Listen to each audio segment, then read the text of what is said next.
He's gonna sing something there.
Like how much do you do?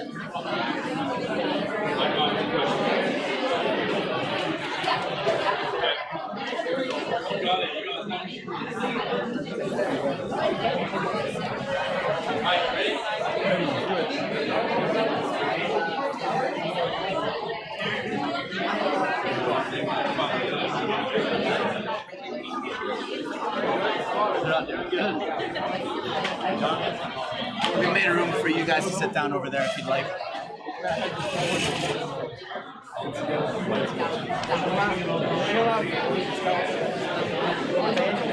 I'm ready. Yeah, they have those chairs. Yeah, we go. And we'll give up space. Hey, let the parents come in and sit down.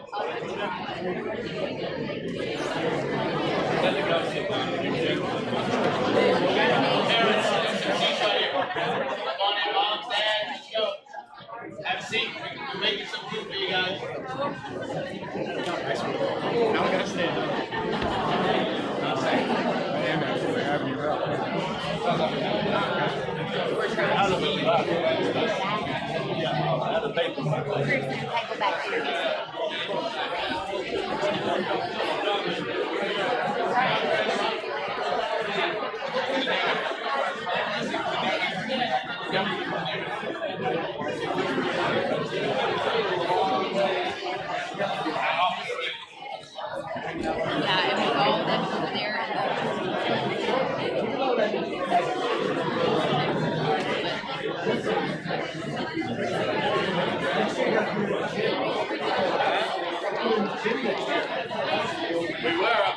last year. Yeah,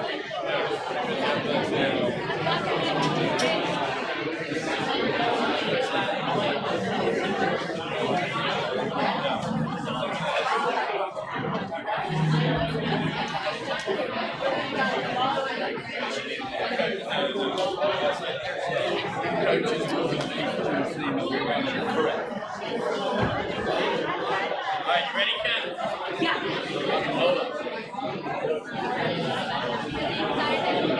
Alright, good evening everyone. We'll go ahead and get this started. First thing from Coach Luke, any players seen with their phone out will have extra running for their team tomorrow. But we appreciate everyone coming. We're going to try and get you guys as much information as quickly as possible. Hopefully it's a very helpful for you guys. Obviously the recruiting process could be difficult. Okay, we want the main objective of this is to give a good insight to the players as well as the parents of what is expected of them, the work that they need to do, and how we can guide you and help you. And we also have a fantastic opportunity tonight to listen to our guest speaker, Miss Brittany Wagner, who I'll introduce in a little while. So just to give you a quick introduction to myself, I am Chris Blight. I am the Boys College Liaison. I work with my much better counterpart, Kat Nichols, who's with the girls' side. I'm going to try to do most of the talking, but like any kind of good relationship, the women will probably jump in and interrupt and correct me when I'm wrong. We go there. But as college liaisons, go ahead. As college liaisons, okay, we're here to not only take your son or daughter through the recruiting process, we're here to promote them to coaches, talk to coaches, help them in all aspects. Okay, we'll be in attendance at a lot of games, all the showcases, handing out brochures we'll be on the side with the coaches, talking to them constantly. So we're always present as a line of communication for the younger ages. We can talk to the college coaches before your son or daughter can, so we can reply back and forth with them. But the first thing I'm always going to say is we can only do so much. Okay, the whole point of this is to make sure that the boys and the girls are doing the work. They're the ones the college coaches want to hear from. Okay, they're the ones they want to talk to. We can do so much. We can promote them, we can help them, we can guide them, but the work has to be done by them. Okay, so college scholarships don't just fall in your lap. There's so many players that are trying to get them, okay, that the work really has to be done by these guys. So that's probably one of the most important things. So here's a rough timeline. Now I'm sure some people, especially the older players, are sitting in here thinking, I haven't done that, that's not a problem. Okay, the idea is that we've just got to get you caught up. And for the younger players, it's just knowing that you really can start when you're a lot younger, getting your name out there, getting your name on coaches' lists, and getting looks earlier. So here's a timeline. We want as big a list of schools that players are interested in as possible. Whenever you meet with us individually, we ask for about 30 schools to start with. We like a list of 10 dream schools wherever you would go, 10 realistic schools that you can see yourself at, and then 10 fallback schools. From there, we can start to compile a bigger list of where we might want your son or daughter to go. We've then got to figure out how we're going to get you seen, what events, highlight videos, talking to coaches, things like that. That's freshman, sophomore year. Okay, we'll talk about when players can talk to coaches here in a minute. Carlos skipping me too early. Communication is two-way. Okay, so when they get into junior and senior year, then they can start to talk back. Okay, when we talk about communication, we have to have the initial communication with, this is so-and-so, I'm this grade, I graduate, this is who I play for. But then that's not the only thing we communicate. We have to have constant communication about events we're going to, when our games are, schedules, how we're doing. Okay, if you're talking to a college coach for the older kids, and you've played a weekend and your team's won all 3 games and you've scored 4 goals, let them know. Just shoot them an email. They may never respond, but they're seeing it. Okay, that's showing that you care a little bit about them, a little bit about their program. Then 12th grade year is obviously a time where we have to start narrowing it down, making some decisions, making sure we're going on the correct visits. Okay, it's also important that we're kind of choosing the right time to commit in that year. Okay, a lot of people just want to commit and get the process over with. Okay, but it's making sure that you've been seen and had all the opportunities to be seen by coaches and to get all the kind of offers that are available to weigh up the pros and cons of each one. Okay, some people can be very quick just to snap at their first offer when really there might be other things out there. Carlo, now it's your time. Thanks. Here's one of the biggest things that I want these kids to understand, and being a teacher, I see this kind of every day. The best way to get any sort of scholarship to go play college soccer is through academics. Okay? You are student athletes.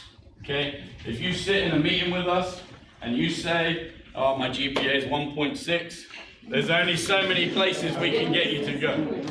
Okay? Seriously. Okay? Again, with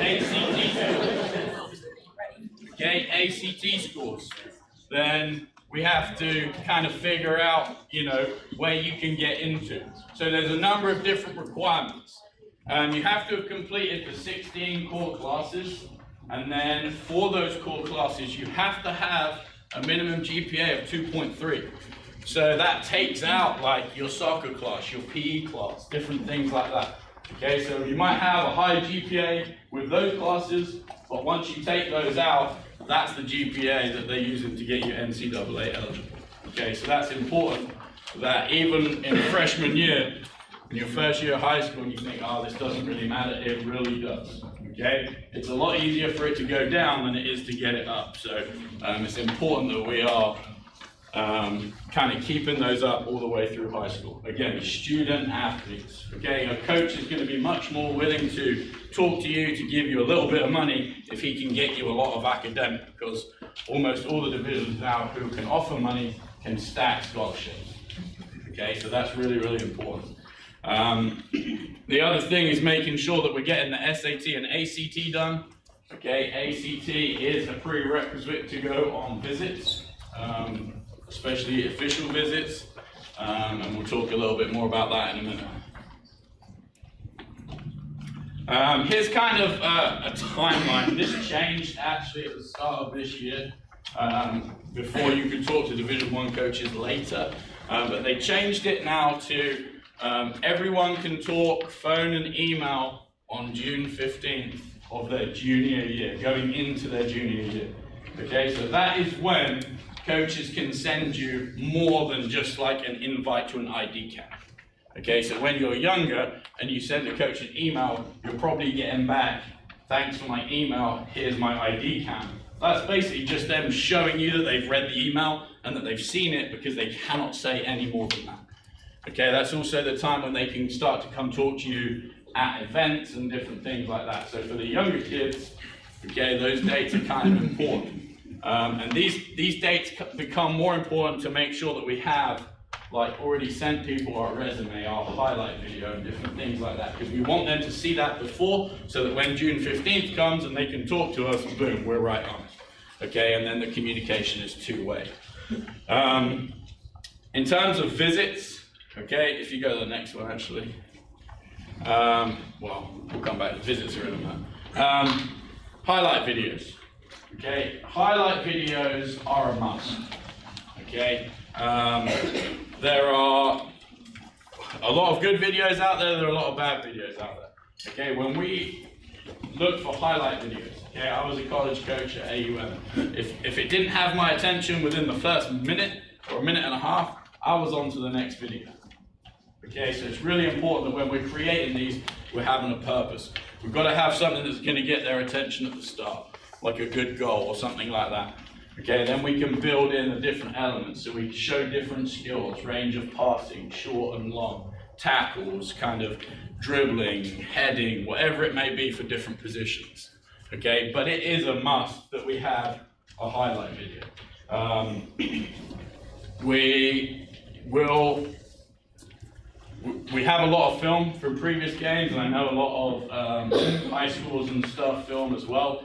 If you guys need help or instructions, there are some on our website, and also we can kind of come in and out to help you guys with those highlight videos. If you need them, please just reach out to us. If you have one and you can send it to us, great, so we can just watch it and give you guys some tips, okay? So it'll probably have like some sort of a bio at the start, a headshot, information, okay, and then we get straight into the video. Really, it never needs to be longer than 3 minutes, okay, because no coach is going to watch longer than that. But it's really important that, especially on the first email we send, that's kind of attached on the bottom. Official visits and unofficial visits. Okay, official visits, especially for Division 1, okay, you can only have 5 of them. An official visit is where all your expenses are paid for. Okay, so if you are paying to go to the school, if you're paying for your accommodation, then it's not necessarily an official visit. It can be unofficial. Okay, official visit is where the school pays for your travel expenses, your accommodation, your food, things like that. A completion of the ACT is a prerequisite, like I said, so it's important to get that done. You also have to have sent in your high school transcripts. Okay, there's going to be, that's really important, again, just to make sure that you're eligible to go to school there and different things like that. No official visits can be done until your senior year. So you can go on unofficial visits, but you cannot go on official visits till senior year. Social media, a great, powerful tool, but often it can be a nightmare as well. Okay, and this is, I hope we got a lot of the younger ears listening here, because we do have some kind of do's and don'ts of social media. It's a tool, not a toy. Okay, there's so many different things that people post, share, like. Okay, once you like it, share it, post it, it's yours and you've got to own it. Okay, there's so many different people. If you don't think that college coaches, employers, admins at your school are looking at social media, you're very wrong. Okay, if you think because it's private that people can't see it, you're wrong. Once it's out there, it's out there. There's no such thing as it being private. Okay, so we have to be very, very careful about what we are posting. Okay, anytime you even like a picture, people can see it. Okay, people are looking at that. Coaches are looking at that. Okay, so making sure that we are having a positive brand of ourselves. Okay, making sure that we can share accomplishments. We can share like other people or teams' news. That we can follow all the different like sports Twitters and Instagrams or whatever they may have. Okay, but if you have anything on your social media that you think may jeopardize anything, please delete it right now. Not right now, but after this. Because people are looking at it, okay, and people can find it. There's so many educational things on Twitter and things like that for soccer that we can use. Okay, there's great discussions online that you can share, things like that. But please, please, please make sure you are sharing the correct stuff and things like that. Do you want to add anything to that? Like it even goes down to, I know like TikTok is big for a bunch of the girls at least. Like even the lyrics in those songs that you're using, they're laughing because they know it's true.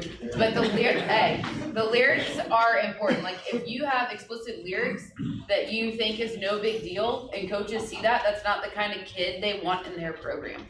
I've known a girl that was around and she posted something she didn't think was a big deal, and the college removed her scholarship and she was no longer on a full ride going to a top D1 university. She is now at a D2 school playing, all because of a post she didn't think was that harmful. So it all matters. People look, people can screenshot your things and you're like, oh, I shouldn't have posted that. It may have already been screenshotted and now it's getting shared. So you just have to be super diligent about the things you post, why you're posting them, even down to the comments that you're making on somebody's post. It all matters. And negative things in small communities spread like wildfire. So as soon as someone has posted something negative, all of a sudden it's getting blown up, and then it's completely taken out of context by someone else. But that's really all it takes for us to kind of lose these great opportunities and great relationships that we've kind of spent time building. Okay, so please, be careful with social media. A few things that we ask the kids to kind of complete. I guess homework is the way we put it. But it is vital to kind of an easier pathway to talking to coaches and to help us and things like that. Okay, so in the books, there's also online that we'll show you in a minute, all of our documents. So we have example cover letters, okay, that you guys can literally just take and edit, just kind of introducing yourself, who you are, your grades, what you're interested in, okay, making sure that we're personalizing everything to the individual coach and the individual school. We want to show them as much as possible that we care about this. We have a resume, again, just a picture of yourself and kind of information that's easier for coaches to read. Also, what's really important is having a meeting with your college liaison. I know I've had a good number of meetings kind of starting this year and some of you from last year as well. So making sure that you're keeping us up to date. It's really important that if you're talking to people, okay, that we know about it so that we're not kind of doubling up trying to introduce you when you've already spoke to them. We can just go ahead and talk to them about you in a little bit more detail and they already know you. But meeting with us just so we can develop a plan, sit down, and really, use us. If you guys don't come to us, okay, and just kind of try to do it by yourself, we don't know anything about it. We are here to help you, and we want to help you guys. Okay, so please reach out to us. We have a lot of different times where we can meet around practice schedules. If you live out of town and you can't come with your son or daughter, we can set up a video call, things like that. But in an ideal world, we're meeting face to face, and it really takes about 20 minutes or so. And we're happy to meet as many times as you guys want. And we're just a resource for you guys to use. For the documents that are online, the link is here. We'll share that with everyone via email. It is password protected because we only want people in our club to be utilizing it, and so the password is #winning. But that, again, please use it. It's a great tool. If you didn't get a book tonight, it looked like they all went, and you want one, we can get more printed out, so please just reach out to us, or all the information is online as well. All right, to the main star of the evening. Just to give you a quick introduction, Miss Brittany Wagner, who's here talking, is a nationally respected athletic academic counselor and life coach. She's originally from Clinton, Mississippi, and we're fortunate enough to have her daughter in the club here with us now. She attended Stanford University before transferring to Mississippi State, where she graduated with an undergraduate in sport communication and followed it up with a master's in sport management. Brittany spent 8 years at East Mississippi Community College as an athletic administrator, where she was responsible for over 200 athletes. She was known as a mother by all of our athletes and was known for giving troubled students the last chance at making the next level. Throughout her tenure there, she helped over 200 football players and 50 basketball players reach the next level, and has garnered worldwide fame as the television star of the hit Netflix documentary Last Chance U. That follows the three-time national champions EMCC football team and shows how the main mentor and mother figure drove the true successes of the team. Ms. Wagner has been featured on the Dan Patrick Show, the New York Times, and a number of different ESPN affiliates, and has most recently launched 10,000 Pencils in 2017, where she motivates individuals, athletics teams, and different groups of people all across the US.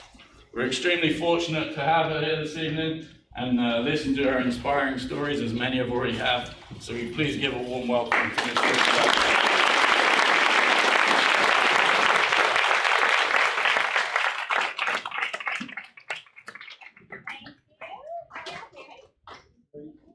I like when I can come speak and I only have to drive like 10 miles down the road. It's fantastic. So I moved here 2 years ago for the airport. I get asked all the time, why did you move to Birmingham? And that's my honest answer. I was still living in Mississippi and I pretty much do this for a living now. So I travel all over the United States. And I was driving to the Birmingham airport once or twice a week, every week, to fly somewhere, because I believe it's the best airport in the country. And I finally looked at my daughter one day and said, do you love Meridian, Mississippi, where we live? And she's like, eh. I said, you want to move somewhere a whole lot better? She said, sure. So 2 years ago, Labor Day weekend, we packed up and moved to Birmingham. I Googled best soccer club in Birmingham. Vestavia Soccer Club popped up. I enrolled her the next day, and 2 years later, she's playing this year for the first time on the in this league on the competitive team. So you can see me 3 nights a week sitting in my lawn chair at the soccer fields because I live all the way down 280. So I don't have time to drop her off and drive home and come back, so I just sit there 3 nights a week. So if you see me, come talk to me because I'm just bored out of my mind. But we love being here. I love speaking to this age, and here's why. Because I spent 15 years of my life working with college athletes, the last 8 of my career at a junior college where most of them had made a mistake. And I was working with them to work through a major life mistake that could have completely ruined their opportunities and the rest of their life. And so now I love that I have the opportunity to travel around and speak to you about how to not make a mistake. I want to teach you how to make it work on the first chance, not the last. Okay? So I'm going to be blunt and honest. That's how I got where I was by not sugarcoating and being pretty blunt and honest with the athletes that I worked with. I don't want to hurt your feelings. I don't want to kill a dream, but I'm not going to lie to you either. Okay? So I grew up in Mississippi, and I'm going to tell you this because I want you to know that I truly believe this, and I don't just believe it because it's something I've made up in my head. I believe it because I saw it with my own eyes for 8 years of my life. Scuba, Mississippi is in Kemper County, Mississippi. Kemper County, Mississippi is the second poorest county in the United States of America. The median income in Kemper County is $11,612. Now there are some of you in this room whose parents make that in a week. And there are people in Kemper County living on $11,612 a month. Now, people don't know this when they watch the documentary or they watch East Mississippi football play. In Mississippi, the Athletic Association limits the number of out-of-state scholarships we can give. That's every sport. So if you want to play soccer from Alabama in the Mississippi Junior College League, you better be dang good, because we can only recruit a certain number of out-of-state players. So our football team had 85 on our roster. We had 8 out-of-state players. That's it, 8.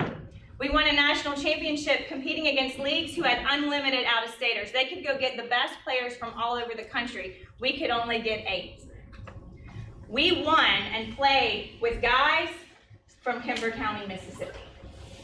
We won and played with athletes from our home state who were living in extreme poverty. And yet they found a way. You laughed when he said the GPA of a 1.3, the lowest ACT score I ever saw was a 9. That player graduated and played Division I football and maintained eligibility. I say that to say this. I've seen 29 ACTs flunk out of a junior college. I've seen 9 ACTs do whatever they wanted to do. It comes down to this. How bad do you want it, and how hard are you willing to work for it? That's it, period.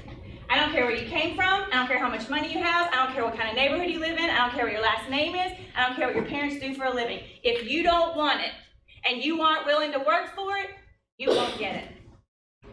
Period. You'll get beat every time. In recruiting, college coaches are looking for 3 things: athletic ability, grades, and character. 2 of those are subjective, right? Your athletic ability, I can look at you and say, yeah, he's a good player. The next coach can come in and say, yeah, he ain't good enough. I can look at you and say, yeah, he's a good kid. The next person can walk in and say, yeah, he ain't good enough. Subjective. The one thing that's black and white, your grades. There's not, you gotta understand this, coaches are human beings. There's times where I would wonder that. But the truth is, I will be honest about that. But they are human beings. And I don't care if they make $100 or $100 million, it's their paycheck. It's their livelihood and their ability to support their family on the line. And I'm gonna tell you something, when you back me up against the wall, whether or not I can feed my child or not, I'm gonna feed my kid. Coaches feel the same way. They're not gonna waste their time signing a player that's gonna cost them their paycheck. And they get paid to win. So if they're gonna sign you, they're gonna know what they're getting in all 3 categories. In your athletic ability, in your grades, and in your character. And if they don't know, they're not signing you. Because their livelihood depends on it. Now I'll tell you this trick, and I'm gonna be honest with you. Athletic ability, the better you are, what happens to the other 2? It's a sliding scale. I'll be honest with you about that. It's a sliding scale. Your grades are black and white. But the better you are the better you are on the field, the more you're going to get away with in the character department. That's just how it is. Is it fair? No, neither's life. But it's how it is. The more mediocre of a player you are, the better you better amp up your character. It's just how it is. Grades. Now, 2.3 is what you got to have to get out of high school. Now, I said, if you watch season 1 of the show, you're going to know the answer. If you make straight C's, what's your GPA?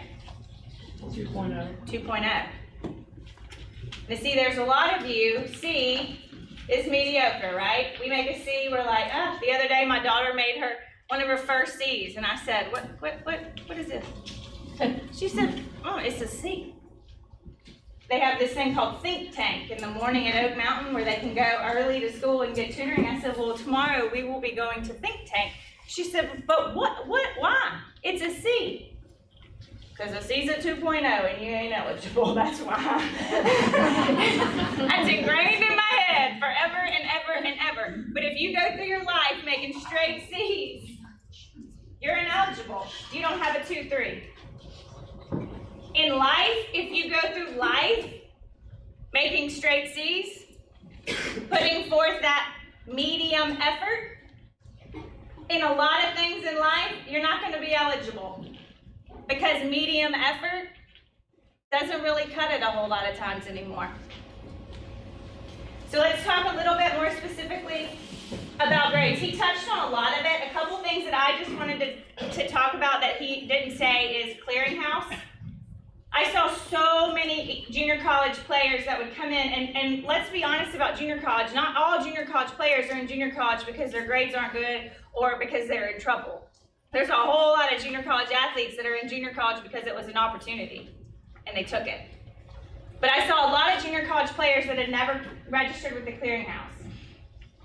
So at the point that you are getting recruited, you need to register with the clearinghouse. It's a $50 fee. You have to pay it if you're on free lunch or get an ACT waiver. That ACT waiver can be applied to the clearinghouse to exempt you from that fee. Now here's what I used to tell parents to do, is to get like a manila folder, and when you start doing all this recruiting NCAA stuff, write it down.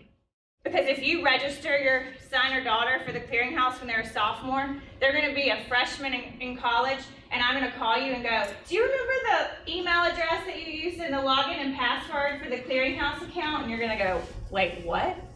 That was 4 years ago. and I'm gonna say, oh, please, can you remember it? Because if I have to go through the process of finding it, of getting it or changing it, it's gonna take me forever. So I would always say, get a manila folder, and on the inside of that manila folder, start writing it down. When you register for the clearinghouse, it's gonna give you an NCAA ID number. Write it down. When you email a coach, the first thing you put, NCAA ID number, put it out there. That shows the coach already, you've already registered with the clearinghouse, you're already working towards your eligibility, you got it together. And then they can pull you up in the system by that ID number, and they already are seeing the stuff that you turned in, they're already getting that information. So keep that ID number, keep your login and password for everything you create. If you're doing FAFSA, financial aid, always keep record of the login and password for all those accounts, because at some point, somebody at that institution is gonna need that information. And it's really hard to get it from the NCAA if you don't already have it.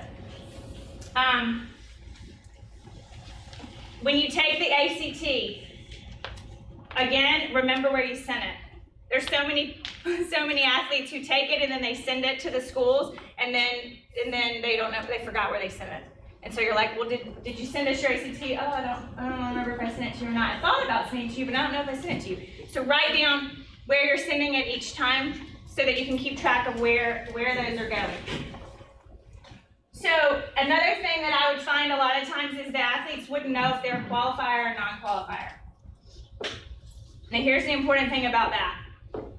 If you go junior college, your track to get out is different if you're a qualifier versus a non-qualifier. Do we know what that means? Qualifier versus non-qualifier? No. Okay, if you're a qualifier, then you qualify out of high school to go Division I because of your grades. You made high enough grades. It's a sliding scale. It's a core GPA of a 2.3, a sliding scale with your ACT.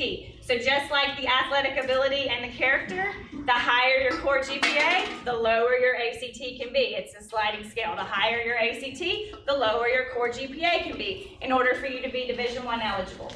If you turn in your transcripts to the NCAA and they look at your grades and you meet the criteria to go straight to Division I, you're a qualifier.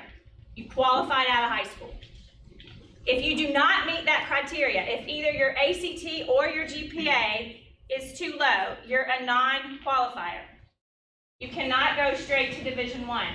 You may qualify to go Division II, you may qualify to go to Division III. NAIA, you will, as long as you are breathing, you will qualify to go to a junior college. Okay? So, if you go to junior college and you're a non-qualifier, you have to graduate. You can't go 1 year, get recruited, and then leave. If you're a non-qualifier and you're in junior college, you have to graduate. And you have to graduate with a 2.5. That's how smart the NCAA is, okay? The qualifications for a junior college player to go Division I are higher than the qualifications for a high school athlete to go Division I. Makes no sense, but it's how it is. So you're a non-qualifier, you go to junior college, you gotta graduate, you gotta have a 2.5. That's gonna take you 2 years. That was one of the reasons East Mississippi was so good. We would get football players out in a year and a half, in 3 semesters. So they would graduate early. For soccer, probably gonna be tough. So you'd be there 2 years, graduate 2.5. If you're a qualifier, so you qualify to go Division I, but then you just decide for whatever reason. Maybe you don't get a scholarship you want, maybe you don't want to go too far away from home, so you're gonna go down the road to the junior college here and play soccer here, but you qualified, you can leave after year 1 if you get recruited. So you go play, lights out, Alabama calls, hey, come play for us, you can leave 1 year out, go play for Alabama, you're good. That's the difference, and that's why you need to know. That's why you need to register for the clearinghouse so you can get that status. If you don't have that status and you start to enroll in junior college and compete without that status, you're a non-qualifier. Now you have to graduate. There were so many people that never did it, and they would have been a qualifier, but they never completed the process, so now they're a non-qualifier, and now they were stuck 2 years graduating 2.5 instead of being able to leave after that 1 year. So that's a really important piece to junior college. So one of the things I want to talk about is how to choose the best school for you. I think the transfer portal these days and all the transferring, I think it comes down to two things. We're not realistic about our own abilities, athletically, academically, our own life situations. We're not realistic about where we need to go. And then I think the second reason is we get there and we just give up. So then we're going to go somewhere else. We didn't make a smart decision in the first place. We didn't think it through. We didn't really know why we wanted to go somewhere, or why we were choosing a certain place. So then it didn't work out for us. So I saw your little sheet, the sheet in the book, which I think it's really good. There was a sheet in there about like what school, why do you want to go to this school? So I have the JUCO version of that, which is kind of funny, because this is it. So this is what I used to do with my guys. I would have players with like 85. I had Zadarius Smith. Zadarius Smith plays for, he just got traded, Green Bay Packers right now. He's leading the defense right now. He had 85 college football scholarship offers when he was at East Mississippi. 85 places he was trying to decide between. He had no idea. He was so overwhelmed. I busted out a sheet of paper and I said, okay, we're going to make a chart. We're going to figure this out. Now here's what I think you got to be honest. He said make a list of 30. Maybe today you make a list of 30. At some point I want you to have a list of 5. Because you can take 5 official visits. You can't, I guess you could take 30, but you're going to break your parents' bank. So let's narrow that down to 5 official visits. At some point you get down to 5 schools. You've got your 5 schools listed here. And then I need you to get real about why you want to go somewhere. And this is what I told Zadarius. Zadarius, don't lie to me. Because this decision will shape the path that you're on for the rest of your life. So you got to be honest about why you want to go somewhere. If it's stadium size and how many fans are in the stadium, that's okay, write it down. If it's swag, because we love that. We choose a school these days because they're Under Armour and not Adidas, or because we get this much swag versus this much swag. Okay, I don't get it, but whatever, write it down. If it's academics, yay, write it down. If it's playing time, I want to go in and I want to compete and I want to play, I don't want to sit the bench, write it down. Narrow that list down to 5. The 5 most important, if it's, I want to stay close to mama, write it down. Be honest with yourself about why you want to go somewhere. And you can hide this, no one has to know what your list looks like. One of my players wrote down girls. Like that was one of his things. Okay, whatever, write it down. Be honest with yourself about why you want to go somewhere. And then here's the thing you have to do. You can't worry about anything else. So I had Zadarius Smith, who not anywhere on his list said that stadium size, fans, crowd it wasn't on his list. He gets recruited by Alabama and he goes to the game and he sees that hoopla and he comes back with stars in his eyes. I said, Zadarius, it's not on your list. You can't get caught up in the things that are not on your list. So at East Mississippi Community College, when our recruits would come in, what do we feed them? Steak. Steak and potatoes and macaroni and cheese and peach cobbler with ice cream. Did they ever eat that again? No. It's a lie. The recruiting process is a lie. So you get caught up in the lie. You go to a school and the coach acts like you're the best thing ever and they introduce you to everybody and the stadium's pretty and all the swag is pretty and they take you to the best dorm room that's the only one that looks like that. And you get caught up in all of it and all of a sudden you're at a school that you don't even like. Because you went there because on Saturday they were playing Auburn and there were 120,000 people in the stadium and it was crazy and you got caught up in it. Do you know where Zadarius Smith went to college? Kentucky. 85 college football scholarship offers. He chose Kentucky. You know why? Match his list. He was the face of Kentucky football for 2 years. He got drafted in the second round of the NFL draft. He's been in the NFL for I don't even know how many years now. He just signed a contract with Green Bay for a whole lot of millions of dollars. I don't think it would have happened though if he had gotten caught up in the process and chosen a school without a plan. You gotta have a plan, and it doesn't have to be fancy. It can be this. But know where you wanna go and why you wanna go there. If it's playing time, I'll just tell you a little old trick about East Mississippi football. Coaches need practice players. And there would be times, sadly enough, that we would sign players that we had no intent of playing, ever. We signed them because we didn't want to play against them. No intent that they would ever see the field. They were on our team because we didn't want to compete against them, and we needed practice players. I tell you that to say this. Do your research. When coaches are recruiting you, you are recruiting them. So when they tell you, hey, we want you to come here, we're offering you. Really, what are you offering me? How many other people have you offered? Are they offering everybody? Make the offer real before you get sucked in to the dream. See the paper, see the money. Soccer is a partial scholarship sport. Football is full. So when somebody offers you a football scholarship, it's full ride. Soccer is not. So when they say they're offering you a scholarship, what does that mean? What does that look like? Is that 1 meal a week? Is that tuition and fees? Is that books? What is that? What does that mean? See it. If you want to play, do your research. How many people are already on the team in your position? When are they graduating? Who else are they recruiting and signing in your position?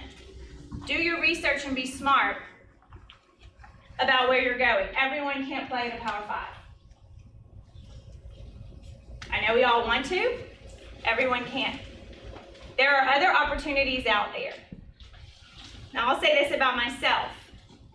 Do you think that when I laid in bed at night, when I was, dreaming of my future and said, man, I just hope I can live in Scuba, Mississippi and work at East Mississippi Community College for 8 years with a mean head coach and a bunch of troubled, football players. This will be so fun.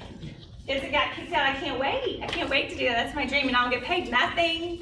This will be great. No, that was not my dream. But it was an opportunity when it came. And I took it. Never in a million years could you have ever convinced me that Netflix would roll up in Scuba, Mississippi and film 2 seasons of a show that 85 million people all over the world watched, propelled me to overnight success, to a platform where I travel all over and work with athletes all over the United States. Never in a million years could you have sold me that dream. But I took an opportunity. I think sometimes we get caught up in where we want to go, this Power 5 mentality, and then when some opportunity comes along, we turn our nose up at it because it's not the opportunity that we wanted, but it's an opportunity. So going back to Zadarius Smith, he played 1 year of high school football, 1 year. He had 1 college scholarship offer out of high school. He's from Greenville, Alabama, East Mississippi Community College. He took it. By his sophomore year at East Mississippi Community College, he had 85 football scholarship offers. If you get an opportunity, I challenge you to take it. Take the opportunity and then do the work to get yourself to where you want to be. So I did a little bit of research. Men's college soccer stats. There's 205 Division I schools with men's soccer. They each have 9.9 scholarships. That's 2,029.5 men's soccer scholarships available on the Division I level. 2,029 players can play soccer at the Division I level on a scholarship. 1% of high school soccer players will actually do that. Think about all the high school soccer players. 1% play on the Division I level. 21% of college rosters are international players. Division I. 1% of United States high school players will play on the Division I level, will fill those 2,000 scholarships. 21% of those 2,000 scholarships are international players. However, the good news is there are 8,088 men's soccer scholarships between Division II, NAIA, and junior college. 8,000. But we will turn our nose at because it's not Division I. There's 3,906 alone in junior college for men. Women, 333 Division I schools, each have 14 scholarships. That's 4,662 women's scholarships on the D1 level. Women, 2.3% of you will play Division I, and only 3% are international. There's over 4,000 D1 scholarships. There's 8,137 women's scholarships on the D2, NAIA, and junior college levels. 3,200 junior college women's soccer scholarships available. That's a lot of opportunity for an education to get paid for, and an opportunity for you to play at the next level. So I talked about my recruiting chart. He talked about how to get recruited. I mean, you know, I agree with all of that. I want to talk a little bit about your character, the social media and the character, and what I think college coaches are looking at. I call it your lead. We know that I was a pencil lady at Scuba, and I call it your lead. So your lead is what you put out about yourself. It's your name. And it's not necessarily what you're saying. It's in every single thing you do. That is the image, the brand, as we all want to call it these days, the brand of what you're putting out is your lead. Now, I was in my 30s when the show came out, and a Netflix PR representative about a month before the show came out sat me down and said, hey, here's the deal. You need to be smart about your social media. I said, what are you talking about? My social media is like 190 million pictures of my child. Like, I'm 30. I don't even know how to tweet anything. I had Twitter for 2 days. I had 100 followers on Twitter, 171 followers on Instagram, and they were all my closest friends. But a Netflix PR person is sitting down with me, little old girl from Mississippi, and saying, you need to be smart about your social media. I said, okay, what does that mean? She said, you need to sit here right now, and we need to make a decision. What social media is going to be public? What social media is going to be private? What do you want your brand to be? When people Google your name, what images do you want to come up, and what images would you not like to be there? I thought this woman was crazy. Because I thought, A, 5 people were going to watch this show, and they were all going to be my family members. And B, who is going to care about my social media? And Google does not know who I am and will not know who I am.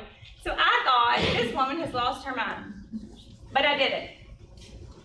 I sat down, I decided this is what's going to be public, this is what's going to be private. This is what, when people Google, I don't want people to Google and have 199 images of my child. I don't want people to Google and have, here's what I want my brand to be, and I deleted. I went through Instagram, Twitter, delete. I deleted friends, followers, delete. That I did not want associated with my lead. Now fast forward a month, the show came out at midnight on July 21st. I was in LA doing press for the show. I went to bed. Obviously, it came out in other countries before it came out in the United States. I wake up to catch a red eye back to Atlanta, Birmingham, to drive back to Mississippi. And when I wake up, I had my notifications turned on my social media because I only had 100 followers, so there never were any notifications. And I would wake up and I couldn't get to the bottom. The show had been out less than 12 hours and I had 10,000 followers on Twitter and I don't even remember how many on Instagram. And at that moment I thought, okay, this was for real. But you see, I was concerned about the lead and what I was putting out about myself enough to be smart before it happened. I don't think your recruiting process is any different than my Hollywood process. At the point that you get serious about wanting to play at the next level and get serious about recruitment, you better take your social media very seriously. Decide on the front end, what's public, what's private, who am I associating myself with, who am I not associating myself with. Go on and have the dream. When people Google my name, because that's how good I'm gonna be, what do I want popping up? And if you don't want that tweet, or that picture, or that like popping up, delete, delete, delete, and then don't do it. Because it will follow you. You've got to be smart about your brand, the lead, what you're putting out about yourself all the time. I had a coach one time walk into my office and say, ask me about a kid, asked me about his character. I said, why are you asking me about him? I don't. He's a good kid. I don't understand, like, why are you concerned? What are you concerned about? He said, I'm concerned because he consistently tweets at 2 a.m. That's how detailed coaches are when they're looking at your social media. They're looking at what day and time you're putting it out there, and that concerns them. Because in their mind, I had a coach one time say he tweeted in the locker room at halftime. I don't want a player on my team that's looking at their phone at halftime. So he's done. They're paying attention to when you're putting it out there and what you're putting out. Now here's the thing, I don't want you to make mistakes. I want you to get it right the first time.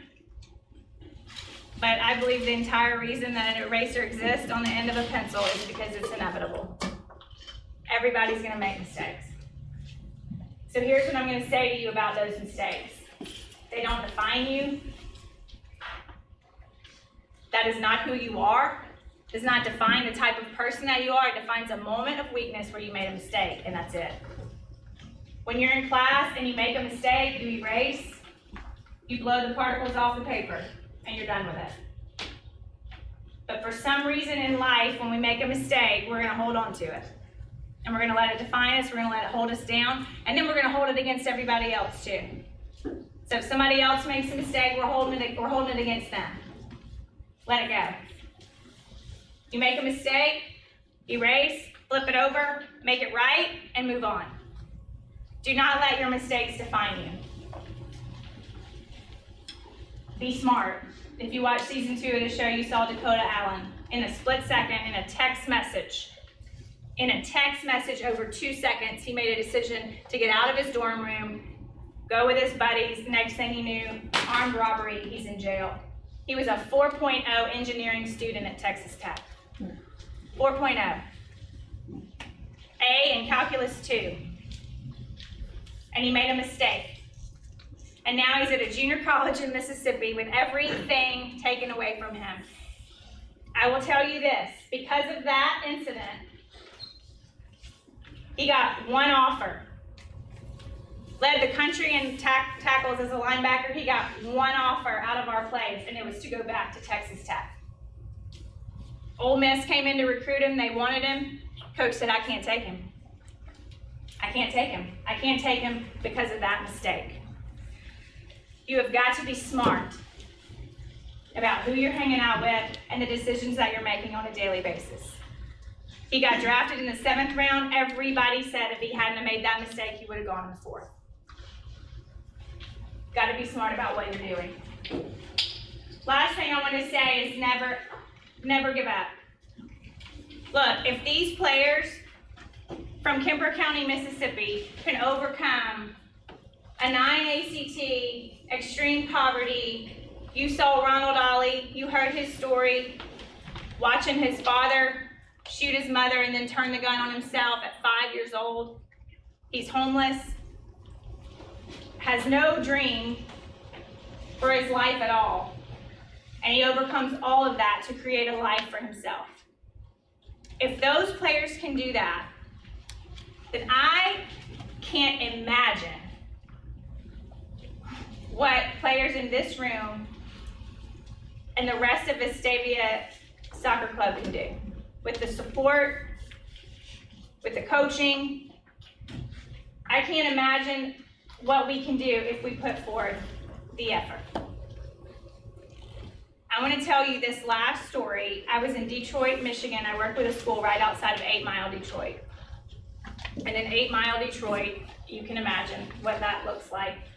But in Detroit, they have passed the law where you can now choose where you want to go to school. So like here, you live in a neighborhood, you have to go to Vestavia. You live in this neighborhood, you have to go to Mountain. Well, now in Detroit, you can choose. Well, the problem with choosing is if you don't have parents to make the choice or you don't have transportation to get there, guess what? You don't really have a choice, do you? So you're still going to the same schools and you're not getting the same opportunity that other kids are getting. So there's a school right outside of 8 Mile that said, we're gonna fix that. We're gonna bus these kids in. If these kids from inner city Detroit want a better education and want a better life, we're gonna bus them in, we're gonna give it to them. So they start busing these kids in. They had 3 of them on the football team that were getting in fights every day and about to get kicked out. Superintendent hired me, I came in. So I'm talking to one of the young guys and I'm talking to him about, you know, you're about to lose this opportunity to be at this school and get this education and better your life. And he said, Miss Brittany, you wanna know the truth? I said, yeah. He said, I'm homeless. I live in a bus station. I have 2 pairs of clothes. I wear one and I hide the other under the bench. I get on that bus every morning and I ride it for an hour. I ride it for an hour to go to this school so that I can change my life. Because I don't want to live like this anymore. I want to be good at something. So I want to go to school. I want to learn. I want to do better. But I'm not as smart as everybody else. I don't look like everybody else. I don't have the clothes that everybody else has. I'm hungry. I eat 1 meal a day. That's the free lunch I get in the cafeteria. I don't have cleats, but I'm on the football team. I'm doing the best I can. And he said, do you know that I've been going to this school for 2 months and nobody even knows my name? He said, my nickname is Ugly Man. And they call me that because sometimes I smell. And I smell because I don't have the opportunity to take a shower unless coach lets us shower after practice. And he said, and I take it, and I take it, and I take it, and then I just hit somebody. Because I'm so tired of trying to do better and having everybody else shove me down. He said, I just want him to call me by my name. I said, come on. We walked in the locker room for the football team. Everybody's sitting down. I said, guys, I've got somebody who wants to talk to y'all. And he stands up. He tells him his story. And at the end of his story, he says, guys, my name is KJ. And I would appreciate it if you would call me by my name.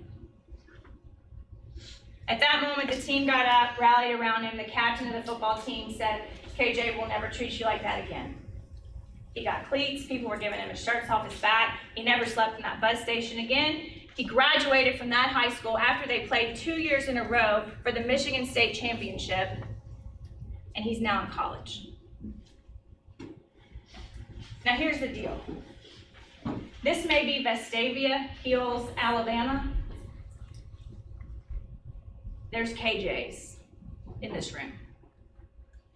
There's KJs in the lunchroom at your high school. There's KJs on your soccer team. And then there's those of you who beat him up. And I'm challenging you to use your lead and to ask somebody else, hey, do you need a pencil? And call people by their name. Be aware. Because you can be the greatest soccer player, you can be the greatest football player, you can make tons of money, you can have a 4.0 and be the best neurosurgeon in the world. If you don't have awareness and the willingness to help someone else, then I'm just not that proud of you. So I challenge you, no matter what, to look around you, know your teammates, know their stories, and call them by their name. You have the opportunity to do great things. It starts today. It starts today. So go home, get a plan, figure it out. What do you want to do? Where do you want to do it? Why do you want to do it? How are you going to do it? What's your lead? And pick the pencil up and let's go. It's that simple. Now, I'm at the soccer field every night of the week, so I'm going to be watching you. And I will call you out. So, thank you.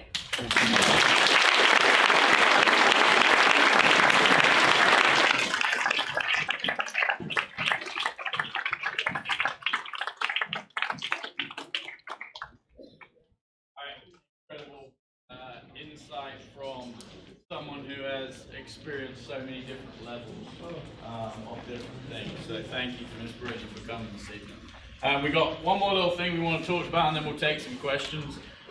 We are making a movement from College Fit Finder to NCSA. As a staff, we believe that there are more opportunities for our players to be kind of seen and promote themselves, and for more access for the college coaches to get their information through this platform. So there really are some great tools, being able to have your transcripts on there, highlight videos, all your information. But again, it's going to be down to the players to do it. We're very fortunate that the club is providing this for all the players as a tool for them to use, and we are going to make them use it. We want them to use it. The only difference thing is this year is that we are not able to edit their information for them. Okay, most of College Fit Finder, for those people who didn't want to do it or didn't do it, we did it for them. Okay, so we really, as from the parents, from the coaching staff, have to put the emphasis on the players again to put forward the effort and do this. So it is a great tool for them to research schools, to promote themselves, to interact with coaches. They can email coaches, communicate with coaches directly through that website. Every time they send something, it's automatically available for me and Coach Kat to see who they're communicating with. So again, it kind of updates us. Extremely powerful tool, only if you do the effort and do the work ahead of time. We will have 2 open house kind of things where you guys can come. I'm going to get access to all the computers at Oak Mountain, and we're literally going to walk people through setting up their profile.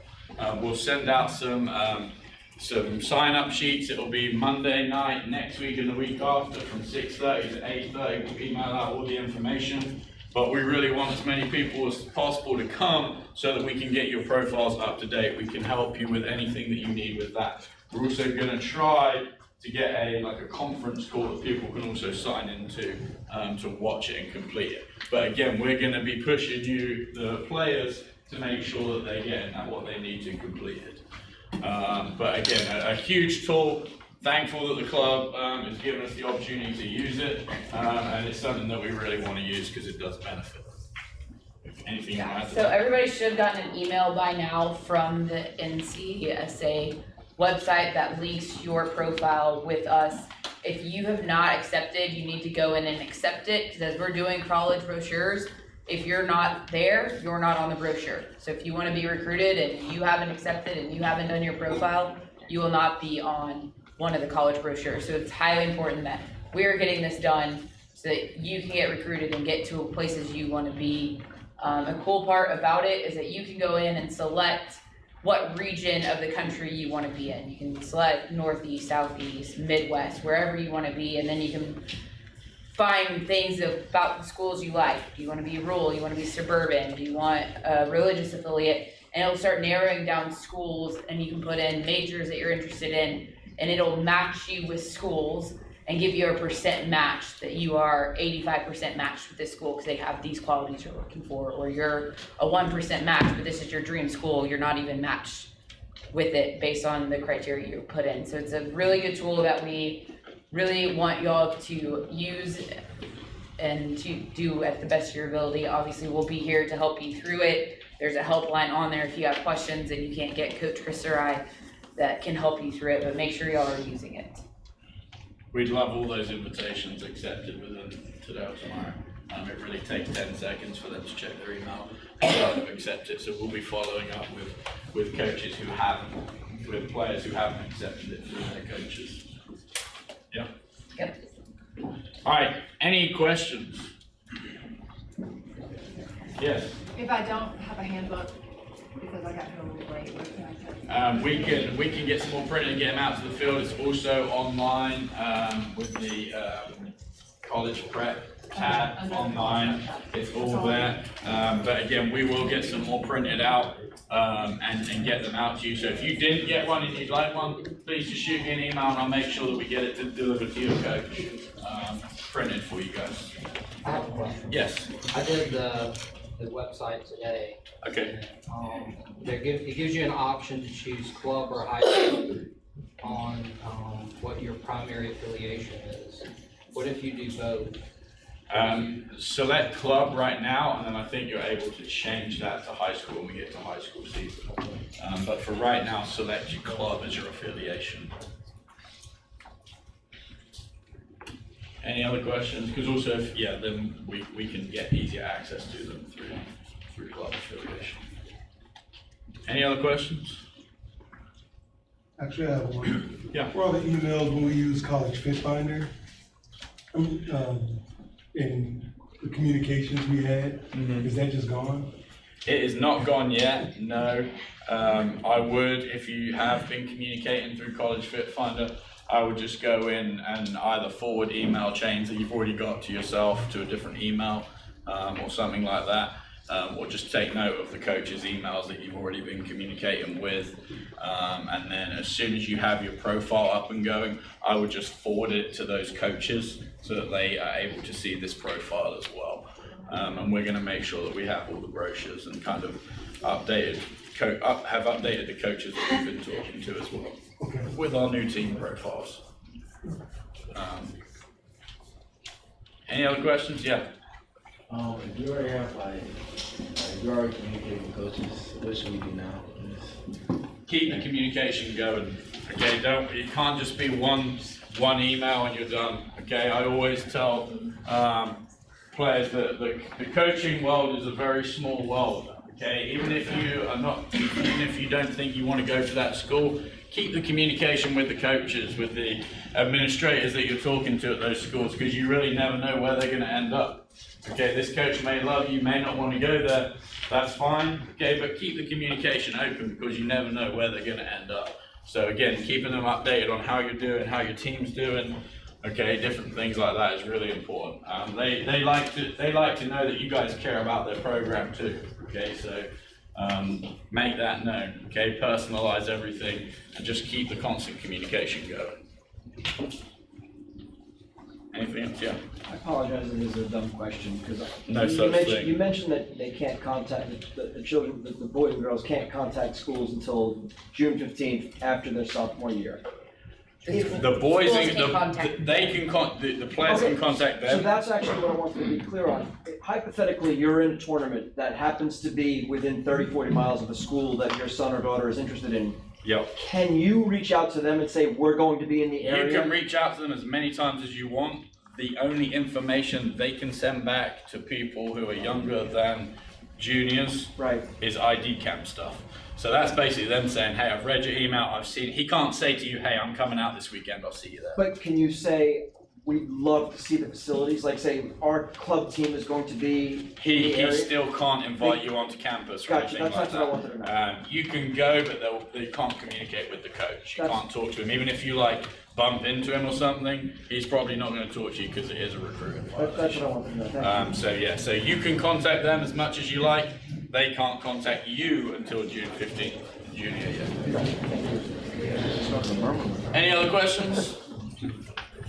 No, I know Coach Rocky would like to come say. Thanks. How about a big hand for Kat and Chris?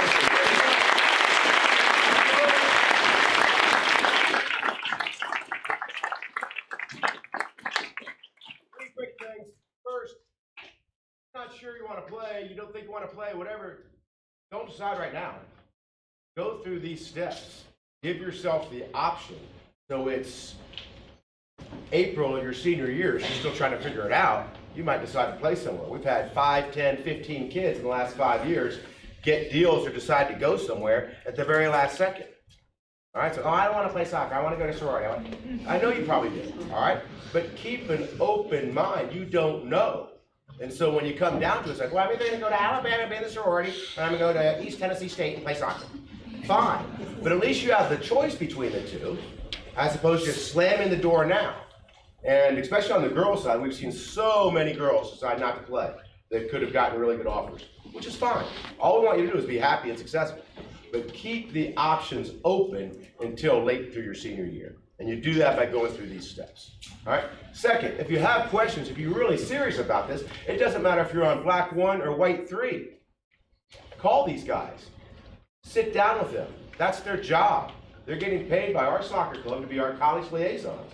They want to have a face-to-face with the kid and at least one parent and sit there and talk to you about that. And you can ask as many dumb questions as you want, because that's their job, is to guide these guys along. And we've had plenty of people on 2nd and 3rd teams go on to play college soccer. All right, at some pretty good places. When I was in Atlanta, I had some 2nd and 3rd team guys, they went on to play pro soccer. It's like, Benji Page played pro soccer, he played 5 years pro soccer. Never made the top team. So you never know what's gonna happen. All right, so those are the two things. And the third thing is I have an opportunity for you to A, make your resume look a lot better, B, improve your lead of your pencil, the character, and 3, ask anybody who's done it, it will change you. And it's super easy. This Sunday is the first night of our fall top soccer program for disadvantaged kids. It's only on 5 Sunday nights. It's only for 1 hour. And when you put in your resume that you're a top soccer coach, they don't know that it was only on 5 Sunday nights for an hour, and you could only make 3 of them. They just know that you're a top soccer coach. And if you go become a top soccer coach, which is a sidekick helping out disadvantaged kids, you will walk away from there going, dang, Rocky was right. I will tell you, we do so many different programs. This is the best program we have. And unfortunately, we have 33 players coming on Sunday, and right now we have like 9 sidekicks. So you can sign up online. If you can't come all the time, you can note that in the sign up. It's free. You get a t-shirt. Vague promise of Dairy Queen coupons as well. But the point is, we need some sidekicks, and it's a really good thing. It's at Liberty Park, just on Sunday nights. It starts this Sunday. So you can go home, get signed up, and maybe come out there. All right? But thank you all very much for coming tonight. Big hand for Chris, Kat.